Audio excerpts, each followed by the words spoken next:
Le royaume de Dieu et la nouvelle naissance. Nicodème et Jésus. Un pharisien, membre du Sanhédrin, Nicodème, vient de nuit trouver Jésus, et, en invoquant les œuvres que Jésus fait, le salue comme un docteur venu de Dieu. 1, 2. La nouvelle naissance. Jésus lui déclare que nul ne peut voir le royaume de Dieu sans naître d'en haut. Nicodème comprenant cette condition dans un sens matériel, Jésus lui en indique le vrai caractère en l'appelant une naissance d'eau et d'esprit. 3 à 5. Sa nécessité et sa possibilité. La nouvelle naissance est nécessaire, car ce qui est né de la chair est chair et il n'y a d'esprit que ce que l'esprit engendre. Si la cause de cette transformation échappe à nos investigations, celle-ci, comme le phénomène naturel du vent, n'en atteste pas moins par ses effets qu'elle est possible et réelle. 6 à 8. Sentiment des deux interlocuteurs. Nicodème persistant dans son étonnement, Jésus s'étonne à son tour que le docteur d'Israël ne comprenne pas cet enseignement. 9, 10. Le plan de Dieu pour le salut. Le révélateur. Jésus affirme à Nicodème qu'il lui rend témoignage de ce qu'il sait pour l'avoir vu. Si Nicodème ne comprend pas quand il lui parle de choses terrestres qu'il peut constater par l'expérience, telles que la nouvelle naissance, comment comprendra-t-il les célestes secrets du plan divin? Cependant Jésus se présente à lui comme le parfait révélateur, descendu du ciel, qui, tout fils de l'homme qu'il est, vit dans le ciel. Novembre 2013. Le Rédempteur. Ce fils de l'homme doit être élevé, comme le serpent fut élevé par Moïse dans le désert, afin de devenir pour tous un objet de contemplation et par là même de salut, car Dieu a aimé le monde et a donné son Fils unique, afin que quiconque croit en lui ne périsse point, mais qu'il ait la vie éternelle. 14 à 16. Le jugement. Le Fils de Dieu, en effet, n'a pas été envoyé pour juger le monde, mais pour le sauver. Celui qui croit en lui n'est pas jugé, celui qui ne croit pas en lui encourt de ce fait même un jugement. Ce jugement est de nature toute morale, les hommes préfèrent les ténèbres à la lumière, parce que leurs œuvres sont mauvaises et que celui qui fait le mal est la lumière, mais inversement celui qui pratique la vérité vient à la lumière, parce que ses œuvres sont faites en Dieu. 17 à 21. Verset 1. Verset 1 à 21. Entretien de Jésus avec Nicodème. Les commentateurs se donnent beaucoup de peine pour rattacher, chacun à sa manière, ce récit au fait qui précède. Jean, pense-t-il, veut donner une preuve de cette parfaite connaissance que Jésus avait du cœur de l'homme, Jean 2.24-25, ou bien, il veut montrer en Nicodème un exemple de cette foi qui ne se fondait que sur les miracles, Jean 2.23, ou encore, il introduit ce trait comme une exception à l'attitude pleine de réserve que Jésus avait prise, Jean 2.24, ou, enfin, Jean reproduit et résume dans cette relation les importantes révélations que Jésus a données, dans les premiers temps de son ministère, sur sa personne et sur son œuvre. Ne suffit-il pas d'admettre que cette mémorable rencontre de Jésus avec le pharisien Nicodème fut un des principaux épisodes de ce premier séjour du Sauveur à Jérusalem, dont Jean tient à retracer les résultats. Nicodème est désigné comme un chef du peuple juif, c'est-à-dire qu'il était membre du Sanhédrin, Conseil suprême de la nation, Jean 7.50. Il était du parti des pharisiens, voir Matthieu 3.7, note. Du reste, il est inconnu dans l'histoire, car son identification avec un Nicodème, disciple de Jésus, dont parle le Talmud et qui vécut jusqu'à la ruine de Jérusalem, n'est pas démontrée. Mais notre évangéliste lui a élevé un monument assez durable pour qu'il ne soit jamais oublié. Verset 2. Du fait qu'il vint vers Jésus de nuit, on a conclu que Nicodème était un homme timide et il est resté comme le type de ceux qui cèdent à la crainte de se compromettre. Notre texte ne suffirait pas à lui seul pour fonder cette opinion, mais le soin que prend notre évangéliste de rappeler cette circonstance toutes les fois qu'il parle de Nicodème ne laisse guère subsister de doute à cet égard, Jean 7.50, Jean 19.39. Ce serait bien à tort, toutefois, qu'on le jugerait trop sévèrement pour cela. Dans la position sociale qu'il occupait comme membre du Sanhédrin, entouré d'hommes qui étaient remplis de préjugés contre Jésus et n'ayant lui-même qu'une foi faible et obscure, Nicodème prit une détermination d'une hardiesse très méritoire en se décidant à chercher des lumières auprès de ce nouveau prophète galiléen. Sa démarche prouve une sincérité qui l'affranchira par degrés de la crainte des hommes. Malgré l'hostilité croissante du Sanhédrin, il saura, un jour, prendre dans son sein la défense de Jésus, Jean 7.50, et, au moment du plus grand danger, il ne craindra plus de se déclarer ouvertement en faveur de celui en qui il aura reconnu son sauveur, Jean 19.39. Le titre de rabbi est intentionnellement honorable, d'autant plus honorable que cela seul pouvait le porter qui avait suivi la carrière des études en usage alors, or Jésus ne l'avait pas fait, Jean 7.15. Ce verbe au pluriel, nous savons, semble indiquer que Nicodème n'était pas seul de sa classe à se demander si Jésus était un envoyé de Dieu, Jean 12.42, et c'est à ce pluriel que répond celui du verset 7. Le petit discours que Nicodème adresse à Jésus nous renseigne sur le degré de ses lumières et la nature de sa foi. Une chose l'a vivement frappé, les miracles, grec signes, que Jésus fait, comparé Jean 2.23. Il conclut donc de ces miracles à la puissance de Dieu et de cette puissance à la mission divine de Jésus. Meyer. Rien de plus rationnel. Le vrai effet des miracles est, non de créer la foi vivante, mais de réveiller l'attention et d'amener les témoins à penser que celui qui est ainsi revêtu de la puissance de Dieu est envoyé par lui. C'était là, comme l'observe Olsosan, la légitimation de l'envoyé. Une telle réflexion peut devenir la foi, comme Nicodème eut le bonheur de l'éprouver plus tard. Verset 3. Jésus répondit aux pensées que Nicodème n'avait pas encore eu le temps d'exprimer et qui avaient trait au royaume de Dieu, voir sur ce terme Matthieu 3.2, note. C'était, en effet, le grand sujet qui préoccupait tout Israélite pieux. Mais quel renversement des idées de Nicodème, avec les pharisiens, dont il était, verset 1, il attendait un royaume extérieur, national, politique. Jésus lui présente un royaume invisible, dans lequel on entre par une transformation morale. Et, en affirmant la nécessité pour tous de cette naissance d'eau et d'esprit, Jésus détruit du même coup cet édifice de vertu, d'œuvre, d'observance de la loi, par lesquelles la propre justice pharisaïque pensait pouvoir subsister devant Dieu. Il ne s'agit plus de faire, mais d'être, et avant d'être, il faut naître. Ainsi Jésus répond aux préoccupations intimes de Nicodème. Cette explication de la réponse de Jésus nous paraît plus naturelle que celle qui lui prête l'intention de faire passer son interlocuteur de la foi fondée sur les miracles à la foi morale qui produit une transformation du cœur, Augustin, de Huette, ou que celle qui, s'attachant au titre de rabbi, décerné à Jésus par Nicodème, nous présente celui-ci comme un docteur satisfait de lui-même, avide de discussions et d'instructions nouvelles, chez lequel Jésus s'appliquerait à éveiller la conscience de ses déficits moraux, vice. Jésus va du reste expliquer et compléter sa pensée au verset 5. Faut-il traduire, naître de nouveau, ou naître d'en haut? Chrysostome mentionne déjà les deux interprétations. La première est celle d'Augustin, de la Vulgate, de Luther, Calvin, Bèze, Toluc, Olsosan, Lutarde, Godet, Weiss et de la plupart de nos versions anciennes et modernes. Leur principal argument est que la méprise de Nicodème n'eût pas été possible si Jésus avait parlé d'une naissance d'en haut, verset 4, voir la note. Mais il est difficile de justifier cette traduction par l'usage du Nouveau Testament. Pris comme adverbe de temps, le terme employé dans notre passage signifie dès le commencement, dès l'origine, Luc 1.3, Acte 26.5, cela est tellement vrai que Paul, dans Galates 4.9, lui adjoint l'adverbe de nouveau. Or dans notre passage, où il se trouve seul, il devrait proprement se traduire, si un homme n'est né dès le commencement, ce qui ne donne aucun sens acceptable. Il faut donc le prendre comme adverbe de lieu, signifiant d'en haut, du ciel, de Dieu. Jean l'emploie toujours dans ce sens local, Jean 3.31, Jean 19.11-23, comparé Matthieu 27.51, Jacques 1.17, Jacques 3.15, conformément à sa notion de l'homme régénéré, qu'il désigne comme « né de Dieu », Jean 1.13, 1 Jean 2.29, Jean 3.9, Jean 4.7, Jean 5.1. S'il avait voulu dire « naître de nouveau », il avait pour cela à sa disposition le verbe grec qu'emploie l'apôtre Pierre, une Pierre 1.23, ou un autre terme exprimant le renouvellement de l'âme et qui se trouve fréquemment sous la plume de Paul, Romains 2.2, Éphésiens 4.23, Colossiens 3.10. Le Nouveau Testament nous paraît donc tout entier favorable au sens que nous adoptons et dans lequel la pensée de Jésus est plus complète et plus en harmonie avec l'explication qu'il en donne lui-même au verset 5, quand il appelle cette naissance d'en haut une naissance d'esprit. Notre traduction est celle d'Origène et de plusieurs pères grecs, d'Erasme, Bengel, Luquet, De Wet, Meyer, Langlois Saquet, Rillet, Roïs et de la version de Lausanne. Verset 4. Grec, peut-il entrer une seconde fois dans le sein de sa mère et naître? Nicodème ne s'arrête qu'au verbe naître sans prendre garde au circonstanciel d'en haut, il le répète deux fois, tant il lui paraît présenter une idée incompréhensible et absurde. Et c'est précisément cette absurdité qu'il relève dans sa question. Il n'est pas nécessaire d'excuser sa méprise en disant qu'il était troublé par la brusque déclaration de Jésus, ni de réduire sa question à signifier « tu n'entends pourtant pas ce mot naître dans son sens littéral et matériel ». Nicodème pose intentionnellement, peut-être avec un sourire ironique, une question absurde, pour montrer que la pensée de Jésus lui paraît-elle, à s'en tenir au sens littéral de ses paroles.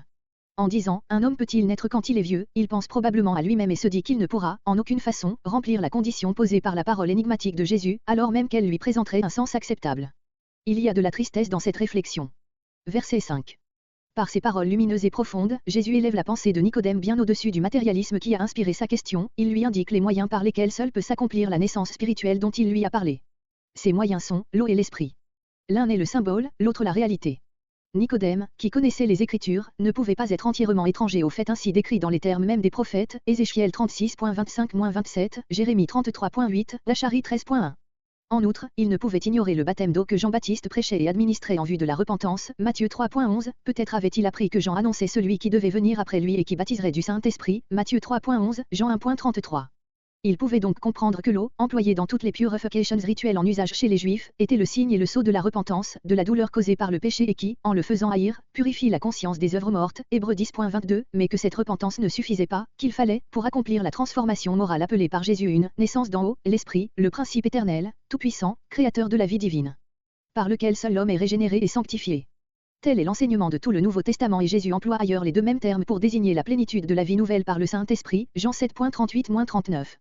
La condition posée par Jésus-Christ est absolue, il ne peut entrer dans le royaume de Dieu, par la simple raison que ce royaume est spirituel et que ceux-là seuls qui sont nés de l'Esprit sont capables d'en jouir. Cette parole de Jésus renferme toute la profonde vérité que le baptême chrétien symbolisera plus tard, Matthieu 28.1, Matthieu 28.9, Matthieu 3.5, mais elle ne traite point encore formellement de ce rite.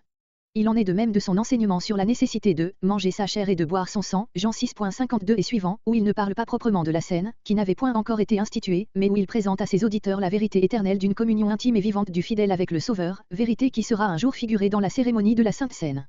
Verset 6. Par ce contraste profond entre la chair et l'esprit, reproduisant nécessairement chacun son semblable, Jésus explique et motive la sentence qui précède. Le mot chair désigne l'homme naturel, tel qu'il naît, grandit et vit, depuis que, par la chute, le péché a envahi notre humanité, comparé Romains 1.3, Romains 7.14, note.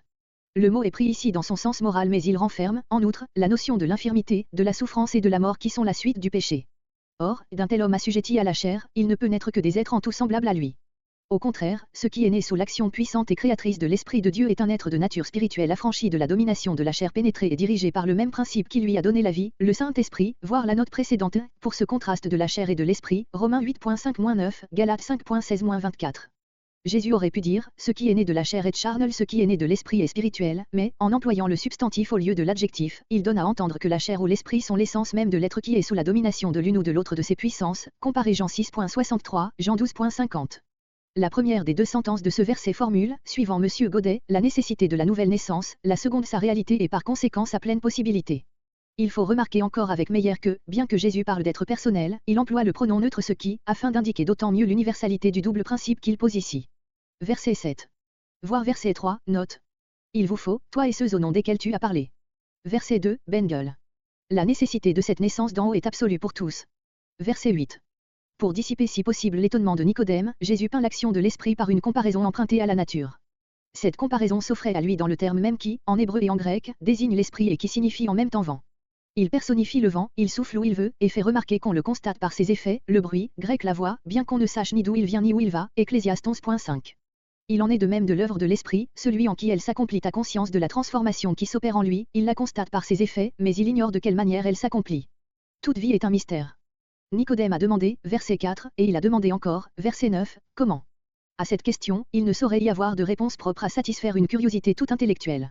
Qu'il se replie sur lui-même, qu'il s'arrête au fait d'expérience et qu'il se demande, suis-je né d'en haut? Par l'image qu'il a choisie, Jésus révèle la parfaite liberté de l'esprit dans son action. Il souffle où il veut, et souvent là même où les hommes le soupçonnent le moins. Jésus enseigne encore par la même image que ceux en qui cet esprit opère ne savent pas jusqu'où il les conduira. Il ouvre ainsi devant eux de grandes et glorieuses perspectives.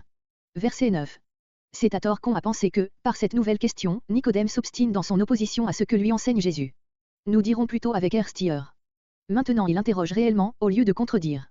Il ne nie point, mais il confesse que, pour lui-même, il est étranger à ces choses, il voudrait savoir comment elles se réalisent, ce qui n'est pas la question, et être assuré de leur possibilité. Comment peuvent-elles se faire? On ne questionne pas ainsi, sans un retour sur soi-même et le désir sérieux de s'instruire. Aussi Jésus, malgré le reproche qu'il va lui adresser, verset 10, condescendra-t-il à lui donner abondamment les enseignements et les lumières dont il a besoin. Verset 10.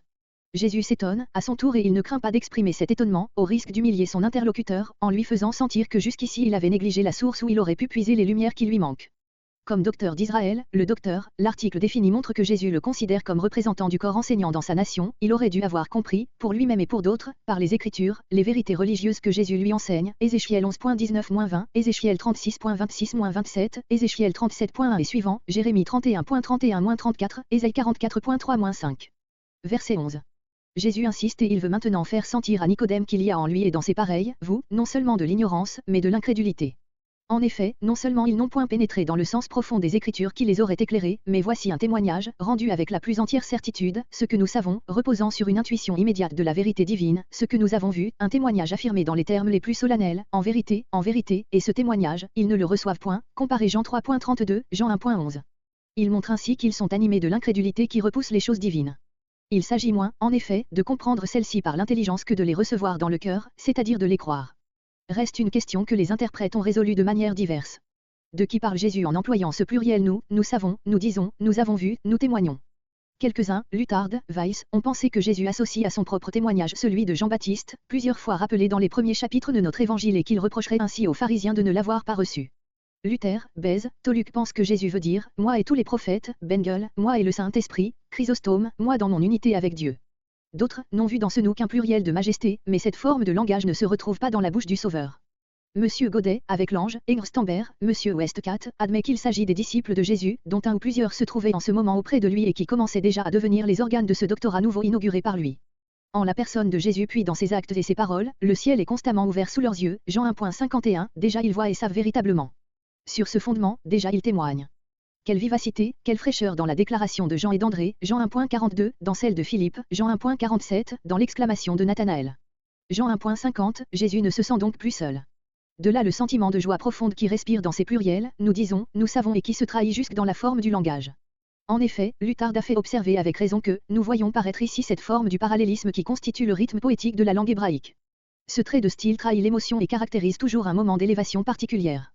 Jean 5.37, Jean 6.35, Jean 6.55-56, Jean 12.44-45. Nicodème doit comprendre que les choses sont plus avancées qu'il ne le pense. Tandis que ses collègues et lui attendent encore l'heure solennelle de l'avènement du royaume, ce royaume est déjà là à leur insu et d'autres y participent avant eux. Verset 12. Vous ne recevez pas notre témoignage, verset 11, que sera-ce donc quand je vous parlerai de choses beaucoup plus élevées? Les choses terrestres sont celles qui ont lieu sur la terre, sens du mot grec, à la portée de l'homme, ou dans l'homme même, quelle qu'en soit d'ailleurs la nature, 1 Corinthiens 15.40, 2 Corinthiens 5.1, Philippiens 2.10, Jacques 3.15. Or, même la régénération dont Jésus a parlé à Nicodème appartient à ce domaine, parce qu'elle s'accomplit sur la terre et dans l'expérience même de l'homme, qui peut en éprouver le besoin et savoir quand elle a été réalisée en lui. Les choses célestes sont celles qui ont lieu dans le ciel et qui, par leur nature, appartiennent exclusivement à ce monde invisible où Dieu règne, Matthieu 18.35, 1 Corinthiens 15.40, 1 Corinthiens 15.48-49, Éphésiens 1.3, Philippiens 2.10. Ici, les choses célestes dont Jésus va parler, versets 14 et suivants, sont toutes celles qui étaient renfermées dans le conseil de Dieu pour la rédemption du monde, y compris la vie éternelle qui en est le but suprême, versets entre 15 et 16. Sans doute, ces grands faits du salut s'accompliront aussi sur la terre et deviendront l'objet de la foi des croyants, mais ils n'étaient point encore révélés quand Jésus en parlait à Nicodème, il pouvait donc encore les désigner comme des choses célestes, qui même resteront-elles à toujours par leur nature, leur origine et leur destination. Or il est sûr que, si l'homme ne croit point quand on lui parle de lui-même, de sa conscience, de la nécessité d'un renouvellement moral, il croira bien moins quand on lui parlera de sa rédemption par l'envoi du Fils de Dieu, par sa vie, par sa mort et par son retour dans la gloire. Aussi est-ce avec beaucoup de raison que M. Godet fait observer que cette parole de Jésus doit apprendre à l'apologétique à placer le point d'appui de la foi dans les déclarations de l'Évangile qui se rattachent directement au fait de conscience et aux besoins moraux de l'âme. La vérité morale de l'Évangile est la garantie première de sa vérité religieuse. Toutes les autres vérités de la foi seront reçues évidemment par celui qui aura été amené à les désirer, à en avoir faim et soif. Jésus dit vous comme au verset 7, parce que Nicodème avait dit nous, voulant parler en son nom et en celui des hommes de sa classe. Verset 13. Et ces choses célestes, nul ne peut vous les révéler, si ce n'est le Fils de l'homme. C'est ainsi que Meyer d'après De Wet indique simplement et clairement le sens de ce verset et son rapport avec le verset qui précède. Monsieur Godet le fait en ces termes qui présentent l'autre face de la même vérité, sans la foi à mon témoignage, point d'accès pour vous aux choses célestes. Ces paroles de Jésus reproduisent, au fond, la pensée exprimée aux Jean 1.18, personne ne vit jamais Dieu, le Fils unique qui est dans le sein du Père est celui qui nous l'a fait connaître, voir la note. Ce fait, personne ne vit jamais Dieu, et, par conséquent, nul ne le connaît dans son essence, est exprimé ici en ces termes, personne n'est monté au ciel, ni n'a pu en rapporter la vérité divine. Celui-là seul est excepté qui, par son incarnation, est descendu du ciel et qui ainsi est devenu le Fils de l'homme, Matthieu 8.20, note. Lui seul peut vous enseigner les choses célestes que vous devez croire, car, non seulement il est venu du ciel, mais par sa communion intime et indissoluble avec Dieu, il est dans le ciel. Ces derniers mots, qui sont omis dans Codex Sinaiticus B, ont le même sens que ceux du Jean 1.18, qui est dans le sein du Père. L'explication donnée ci-dessus de cette parole profonde se recommande par sa simplicité. Cependant quelques interprètes éprouvent des scrupules à prendre comme une métaphore l'expression monter au ciel, à cause du terme qui lui fait antithèse, celui qui est descendu du ciel. Cette dernière expression, comme le remarque M. Weiss, signifie dans le langage du 4e évangile, Jean 16.28, que Jésus a quitté l'existence céleste, dont il vivait auparavant auprès du Père.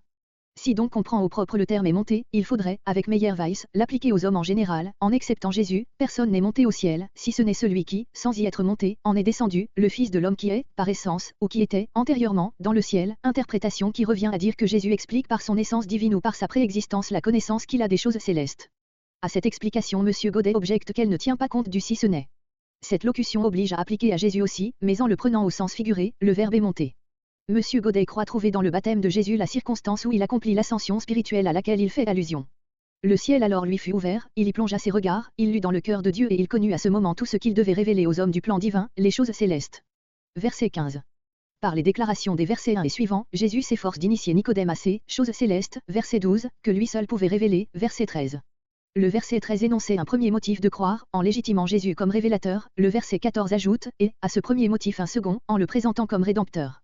Pour rendre accessible à Nicodème le mystère de son œuvre rédemptrice, Jésus emprunte à l'Ancien Testament, Nombre 21.5-11, un magnifique symbole bien connu de son interlocuteur, et, se l'appliquant à lui-même, il en fait une prédiction très claire de sa mort. Le peuple d'Israël ayant murmuré contre Dieu, fut châtié par le fléau terrible de serpents brûlants qui causèrent la mort d'un grand nombre des coupables. Alors le peuple repentant, confessant son péché vint vers Moïse, le suppliant d'intercéder pour lui. En réponse à sa prière, le serviteur de Dieu reçut l'ordre d'élever sur une perche un serpent d'airain et tous ceux qui, croyant la promesse de Dieu, contemplaient cette image du mal dont ils souffraient, furent guéris. De même, ajoute Jésus, il faut que le Fils de l'homme soit élevé sur la croix d'abord, qui deviendra pour lui le chemin de la gloire.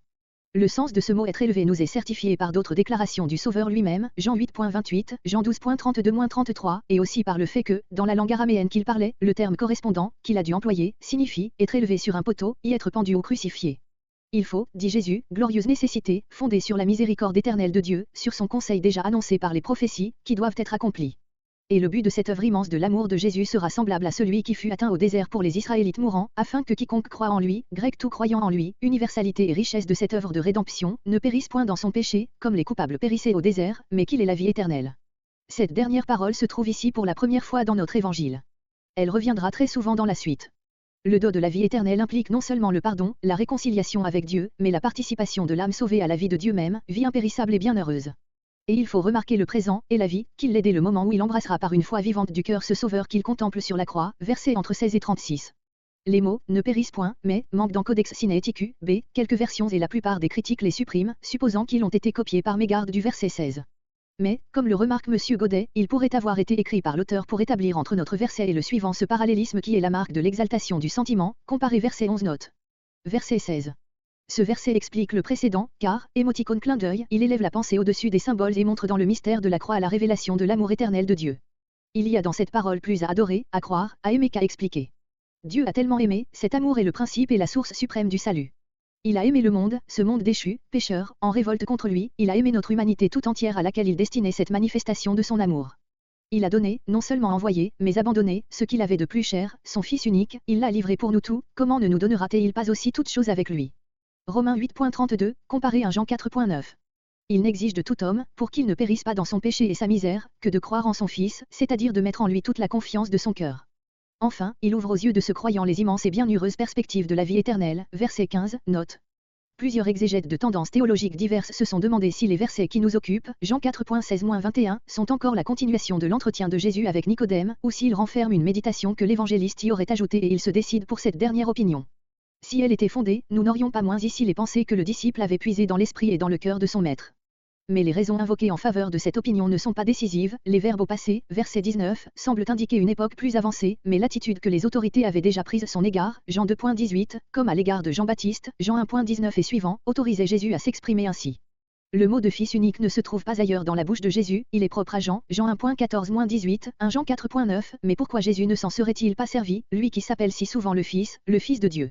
Enfin, on invoque le silence de Nicodème, qui paraît ôter à ce discours le caractère d'un entretien, mais combien n'était-il pas naturel que cet homme, venu auprès de Jésus pour s'instruire et de plus en plus pénétré de ses paroles, se contenta de les écouter avec une religieuse attention. Aussi Meyer, M. Godet et d'autres interprètes regardent avec raison, cette fin du discours comme prononcée par Jésus.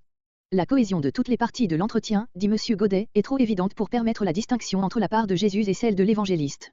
Ou le tout est une composition libre de celui-ci, ou le tout aussi doit être envisagé comme le sommaire d'un entretien réel de Jésus.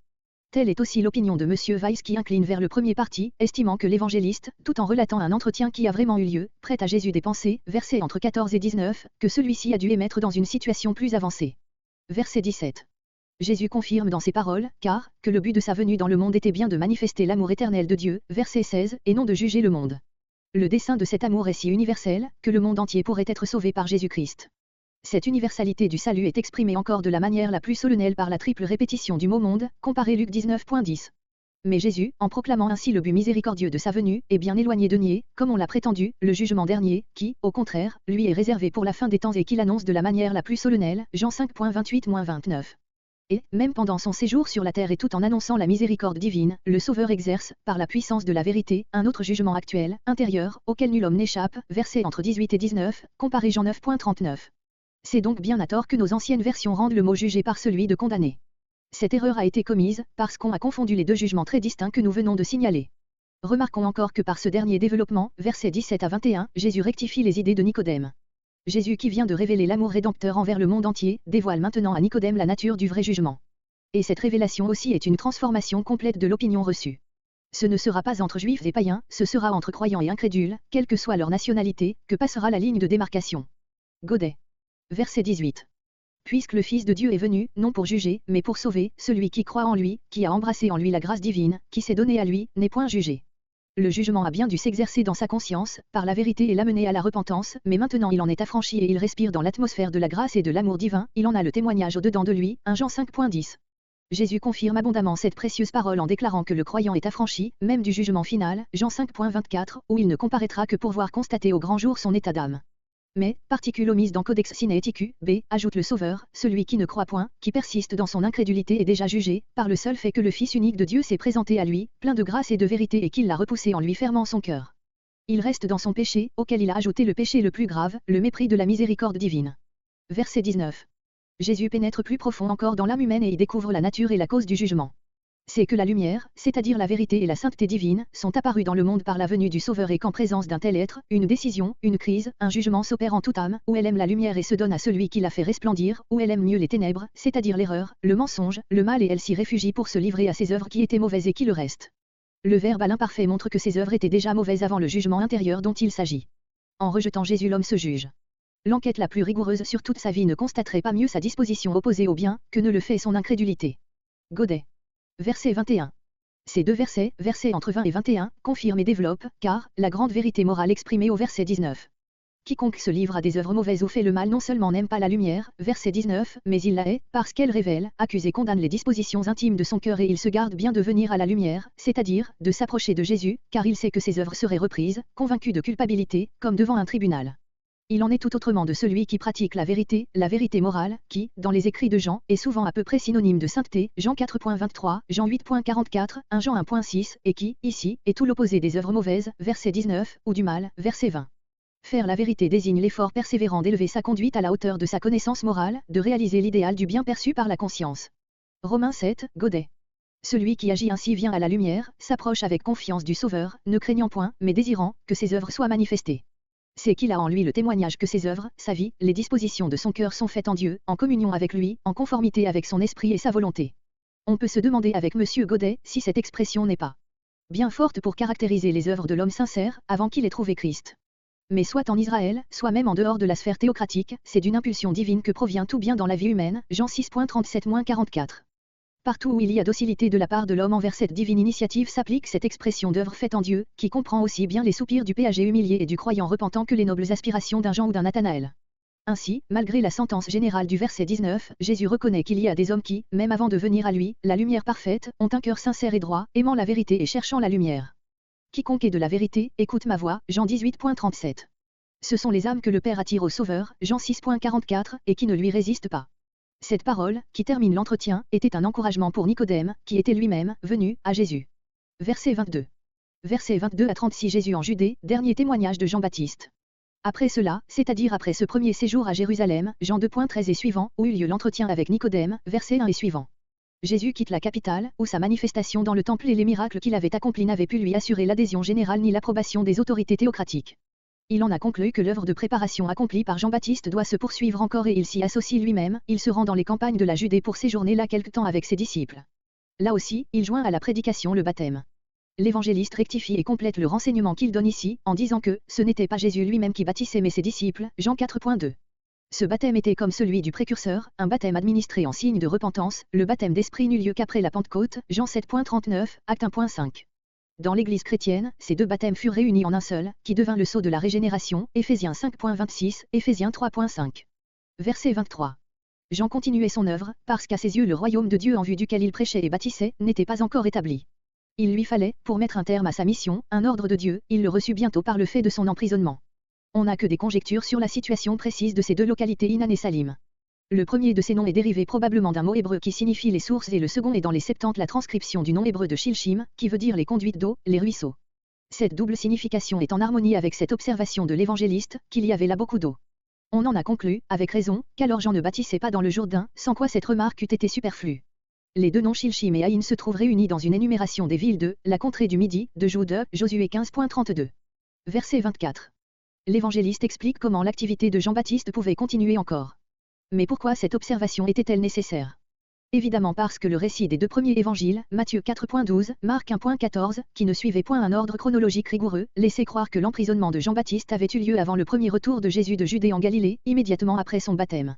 Or notre évangéliste, qui rapporte, Jean 1.44, un premier voyage en Galilée, Jean 4.3-43 et suivant, un second voyage, distinguant ainsi ces deux retours, que la tradition synoptique avait fondu en un seul, rétablit l'ordre chronologique de ces premiers temps de l'activité du Sauveur et nous apprend que la prédication du précurseur eut lieu, quelque temps encore, simultanément avec celle de Jésus. Verset 25. Selon le texte reçu, cette dispute des disciples de Jean aurait eu lieu avec des Juifs, mais la plupart des documents sont en faveur du singulier, un Juif. Le pluriel se lit dans plusieurs anciennes versions et chez Origène, mais parmi les manuscrits il n'a pour lui que le Codex Sinaiticus et des minuscules. L'évangéliste ne dit pas qui était ce Juif. Cette discussion avait pour objet la purification, c'est-à-dire le baptême. Il s'agissait probablement d'après le contexte, de décider lequel des deux baptêmes, celui de Jean ou celui de Jésus, était le plus efficace. De là une sorte d'irritation chez les disciples de Jean et leur démarche auprès de leur maître, verset 26. Verset 26. Ces paroles respirent la jalousie, celui à qui tu as rendu témoignage, que tu as recommandé avec un désintéressement si généreux, grec, voici, celui la baptise. Ils cherchent à te supplanter par une concurrence directe. Et ils ajoutent avec l'exagération du dépit, et tous vont à lui. On comprend ces sentiments chez des hommes sincères mais peu éclairés vivement attachés à leur maître et qui n'avaient pas cru en Jésus. Mais quel contraste entre de telles dispositions et l'admirable humilité qui ressort de chaque mot de la réponse de Jean. Verset 27. Jean exprime en ces mots une vérité générale, absolue, comparée Jacques 1.17. Mais à qui l'applique-t-il? Les uns répondent, à lui-même, il n'a aucune prétention à avoir ou à être rien de plus que ce qui lui a été départi, Bengel, Luquet, Engerstambert, Godet. D'autres, à Jésus, il n'aurait pas les succès dont les disciples de Jean étaient jaloux, si ceux-ci ne lui avaient été donnés du ciel, de Wettmeyer, Astier, Weiss, Holtzmann. D'autres enfin, à Jean et à Jésus tout ensemble, chacun d'eux devant remplir la mission qui lui a été assignée de Dieu, Toluc, Lutard, Kay. Il nous semble que la première de ces explications est le plus en harmonie avec le verset 28 où Jean continue à parler de lui-même et de ce qui ne lui a pas été donné. Verset 28. Les disciples de Jean ne pouvaient pas ignorer les déclarations si positives de leur maître, Jean 1.20-34, sur son rapport avec le Messie. Eux-mêmes viennent de faire allusion, verset 26, au témoignage rendu par Jean. Aussi se contentaient-ils de leur dire, vous-même m'êtes témoins. Verset 29.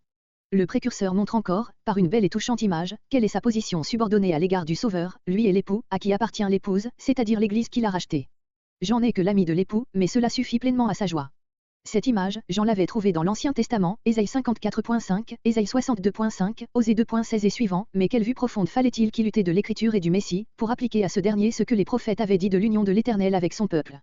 Jésus lui-même se sert de cette image qui peint si vivement son amour pour l'Église, Matthieu 9.15, Matthieu 25.1 et suivant, et ses disciples, après lui, se sont bien gardés de l'oublier, Éphésiens 5.25 et suivant, Apocalypse 19.7, Apocalypse 21.2. La position que Jean s'attribue par cette comparaison est celle d'ami de l'époux, son intermédiaire auprès de l'épouse, chargé de demander la main de celle-ci et enfin de préparer les noces. C'est ce beau rôle que Jean décrit par ces détails, l'ami de l'époux se tient là, à sa disposition, il l'écoute, il est ravi de joie, Grec se réjouit de joie, d'entendre sa voix, pendant la fête des noces, Jérémie 7.34. Puis Jean ajoute que cette joie qui est la sienne est parfaite, parvenue à son plein accomplissement, le même mot qui se retrouve Jean 15.11, Jean 16.24, Jean 17.13. Quel contraste entre cette joie du maître et la jalousie des disciples. Verset 26. Verset 30. Admirable conclusion de la similitude qui précède. Expression d'humilité la plus touchante qui soit sortie de la bouche d'un serviteur de Dieu. Jésus grandira en effet, son règne s'étendra sur le monde entier, toute puissance lui sera donnée au ciel et sur la terre. Et Jean va bientôt voir diminuer sa mission, son influence, sa vie même, qui ira s'éteindre dans un cachot. Il faut, dit-il, telle est, envers Jésus et envers lui-même, la souveraine volonté de Dieu. La plupart des interprètes considèrent cette belle conclusion comme la fin du discours de Jean-Baptiste et estiment que les versets suivants, versets 31 à 36, renferment des développements de sa pensée, ajoutés par l'évangéliste. Ils se fondent d'abord sur ce que les idées exprimées dans ces versets sur la nature divine du Sauveur dépassent, selon eux, le point de vue où se trouvait le précurseur et ensuite, sur le fait que le style de ce morceau est décidément celui de Jean. Ces raisons ne sont pas sans importance et il n'y aurait rien à perdre pour la foi, si ce magnifique témoignage rendu au Sauveur était sorti de la plume de Jean, au lieu de venir de la bouche du précurseur. Cependant, d'éminents exégètes, Meyer et M. Godet entre autres, voient dans ces versets la continuation du discours de Jean-Baptiste, rien n'indiquant que celui-ci se soit terminé avec le verset 30. Et, en effet, pourquoi Jean-Baptiste, qui a appelé Jésus, agneau de Dieu qui ôte le péché du monde, qui vient de nous montrer en lui le céleste époux de l'Église, n'exprimerait-il pas encore, à son sujet, les grandes pensées qui vont suivre? Jean-Baptiste dit Meyer, parle réellement dans le cercle intime de ses disciples, avec l'enthousiasme croissant du dernier des prophètes, il dévoile encore toute la grandeur divine de Jésus et couronne ainsi ses témoignages avant de disparaître de l'histoire. Et si l'on ne peut méconnaître dans la forme de son enseignement les caractères du style de l'évangéliste, il ne faut pas oublier que celui-ci a dû reproduire en grec un discours tenu en araméen. Verset 31. Jean-Baptiste confirme et généralise le contraste absolu qu'il vient d'établir entre le Sauveur et lui. Celui qui vient d'en haut, le Fils de Dieu, est au-dessus de tous les hommes de ses serviteurs les plus éminents, fût-ils prophètes ou apôtres. C'est ce que confirme abondamment l'expérience, aucun des plus excellents serviteurs ne supporte la moindre comparaison avec le Maître. Jean exprime cette vérité en opposant à celui qui vient d'en haut celui qui est de la terre, il en émane, il appartient à notre pauvre humanité déchue, il est terrestre de la terre, il emporte les caractères, les infirmités, et quand il parle, il ne peut le faire que comme étant de la terre. Le grec porte littéralement, il parle de la terre, les mots de la terre se rapportent proprement au contenu des discours, il ne traite que de choses terrestres, comparez verset 12. Voir l'opposé au verset 31. Ces paroles malgré ce qu'elles ont d'absolu, n'excluent ni la vocation d'en haut que peut avoir reçu un serviteur de Dieu, Luc 3.2, ni les révélations ou les secours de l'Esprit de Dieu qui font de sa parole une parole divine, Jean 1.33-34. Mais la propre expérience de Jean-Baptiste, Matthieu 11.2, montra bientôt que ce jugement sévère n'était que trop fondé. Une variante, adoptée par Tischendorf d'après Codex Sinaiticus, D, supprime les mots, est au-dessus de tous, en sorte que la phrase serait celle-ci, celui qui vient du ciel témoigne ce qu'il a vu et entendu. Verset 32.